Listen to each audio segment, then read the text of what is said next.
couple of quick updates on a couple things that I've done inside the greenhouse. I've been working a night shift, so I haven't been able to do too much or get any recordings done here lately. I apologize for that, but a couple things that I'm changing. So this is the way I terminated my ends on my towers. All I did was fold it over and zip tie it pretty much. It's really all that needs to be done. It stops the water just fine.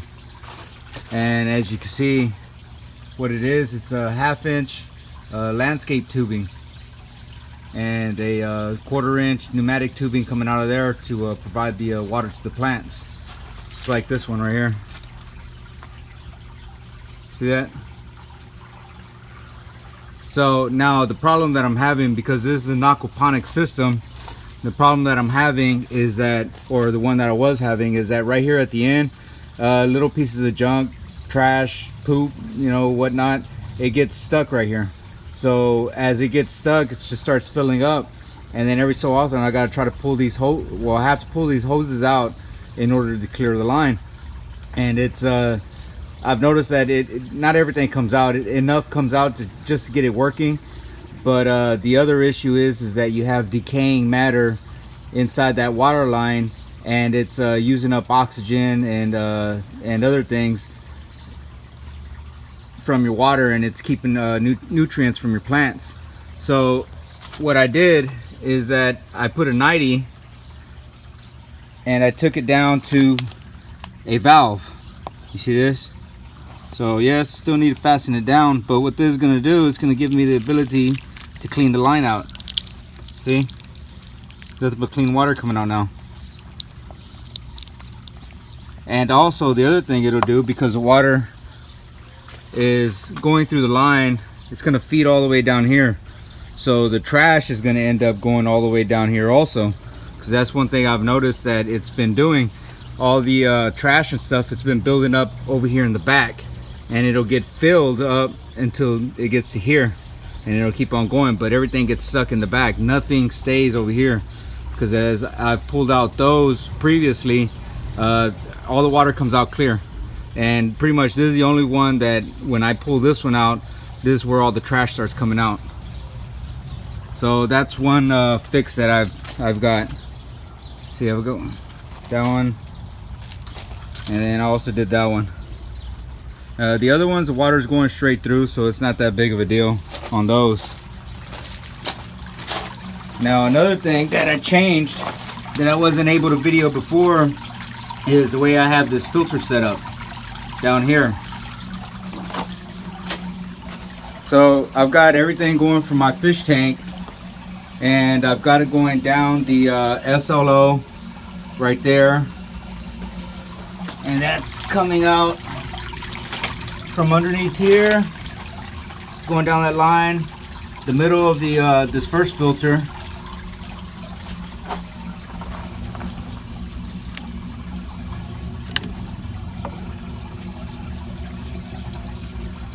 See that?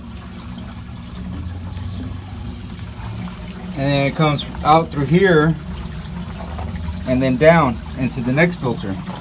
Now this filter, previously I've had pretty much the same setup. The only difference is that the 5-gallon bucket on the bottom, I had a whole bunch of holes, the way you see right here on the lid. Had a whole bunch of holes down at the bottom of the bucket so that the water will drain out. And I had the water feeding from the top. That's pretty much why I had the holes to begin with. It's not the big one, just the small ones. So I had the water dripping down, trickling down, and feeding into the bucket through these holes right in here. And from there I had the whole bucket elevated, and all the water was feeding through. Now the problem I was having with that setup is that every so often fish poop that didn't get taken out in the first filter, it would make it through here, so everything started getting built up on there. Now the way this one's set up, it's I used bat scrubbers. Well, not bat scrubbers, it's those balls that you use to take a shower. They're like loofahs, the plastic ones. You can see a little bit of it right here. You see that stuff right there? I found them I found them on sale at Walmart. They're like 60 something cents a while back. So I got about like $40 worth of them. So that bucket right there is pretty much stuffed with those body scrubbers, and they work pretty darn good. As you can see, the water's really clear. It's a lot clearer. All the stuff you see down there, I still got to get all that out. That was well, that was still from Harvey when everything flooded. But it's just a bunch of dirt, pretty much, and little rocks. So that's the main change that I made right here. I have the 2-inch drain line going all the way down. It goes from the 2-inch to a 4-inch coupling.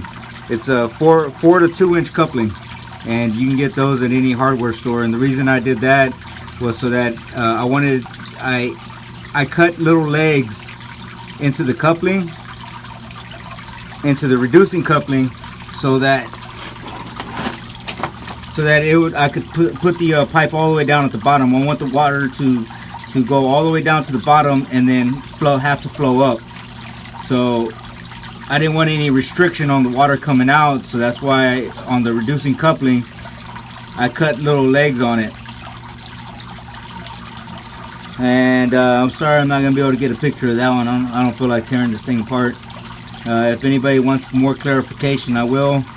Other than that, I'm sure most of the people watching these videos, they have a pretty good imagination on how a lot of this stuff done. They're just trying to get an idea, and that's the basic point of why I'm doing the videos, is try to give you an idea of why I'm doing what I'm doing, and so that you have a better understanding of what maybe you need to do on your system.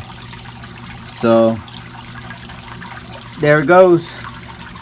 Oh, one other little project that I've been trying to piece together right here is that I've got a rack, a wire rack. On this one right here, I'm going to be putting seedlings, microgreens, and sprouts. So this is another future update. That's something I'm working on. And the other thing I need to still work on is the cooling. Need to work on the cooling feature for the thermostat. That's another thing I haven't gotten started yet.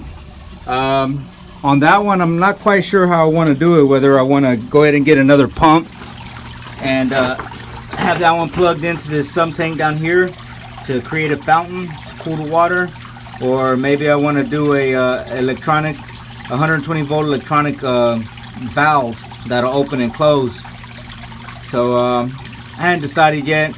I'll figure it out here pretty soon and have to get that one going because it's getting pretty warm here in Texas.